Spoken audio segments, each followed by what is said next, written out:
हमारे समाज में कहा जाता है कि लड़के और लड़कियां एक समान हैं, परंतु व्यवहारिक रूप में लोग इसे अपने पर लागू नहीं करते हैं।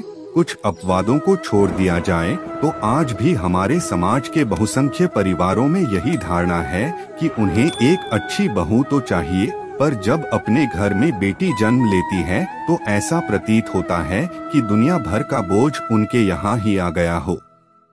आखिर ऐसा क्यों? तो चलिए वीडियो में आगे बढ़ने से पहले अगर आप भी भगवान श्री कृष्ण के सच्चे भक्त हैं तो इस वीडियो को लाइक और चैनल को सब्सक्राइब करके ऑल नोटिफिकेशन दबा ले ताकि इसी तरह के मोटिवेशनल वीडियो सबसे पहले आप तक पहुंचे। तो चलिए वीडियो में आगे बढ़ते हैं। अपने ही माता पिता बेटियों के दुश्मन बन जाते हैं। बचपन से ही उनके साथ भेदभाव शुरू हो जाता है। इस युग में एक अच्छे और बेहतर समाज की कल्पना तभी की जा सकती है जब बेटे और बेटियों में भेदभाव को मिटा दिया जाए।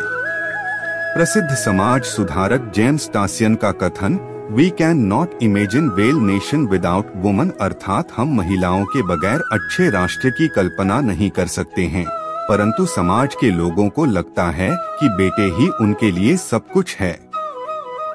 बेटियां उनकी जिंदगी में कोई अहमियत नहीं रखती हैं। जैसा कि हम समाज में कई बार देखते हैं कि इस्लाम धर्म में 3 विवाह करने की इजाजत होती है। यदि वे एक कन्या के साथ विवाह करते हैं तो फिर से दूसरी कन्या के साथ विवाह कर सकते हैं।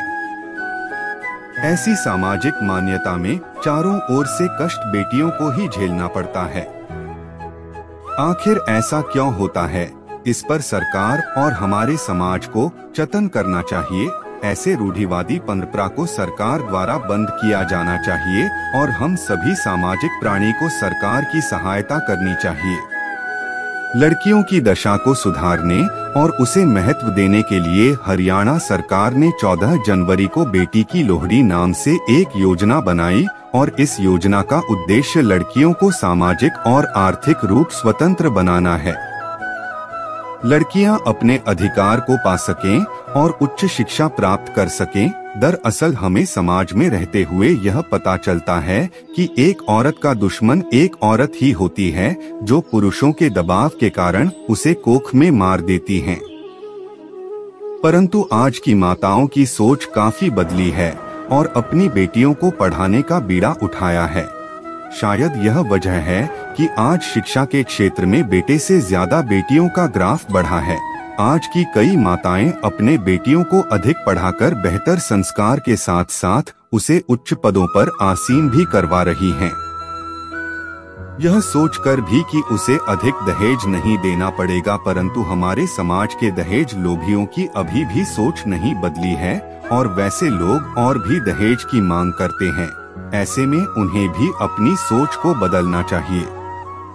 बेटियां हर क्षेत्र में बेटे से आगे जा सकती है, परंतु समाज की गंदी नजर इन्हें आगे बढ़ने से रोकती है। बावजूद बेटियां आज सारी बाधाओं को पार कर आगे बढ़ने को आतुर हो रही हैं और पंख लगाकर उड़ भी रही हैं। बेटा बेटी का फर्क मिटाने के बाद ही सही मायने में नारी सशक्तिकरण की अवधारणा चरितार्थ होगी। आज बेटियां हर क्षेत्र में बेटों से आगे हैं। समाज में आज भी लोग बेटों को अधिक महत्व देते हैं, लेकिन अगर बेटा की तरह बेटियों को भी समान शिक्षा और समान अवसर दिया जाए तो बेटियां सफलता का परचम लहरा सकती हैं। समाज को अपनी रूढ़िवादी सोच बदलनी होगी। इसके लिए हम महिलाओं को सामाजिक वर्जनाओं को तोड़कर अपनी बेटियों को उचित अवसर दिलाने का प्रयास करना होगा।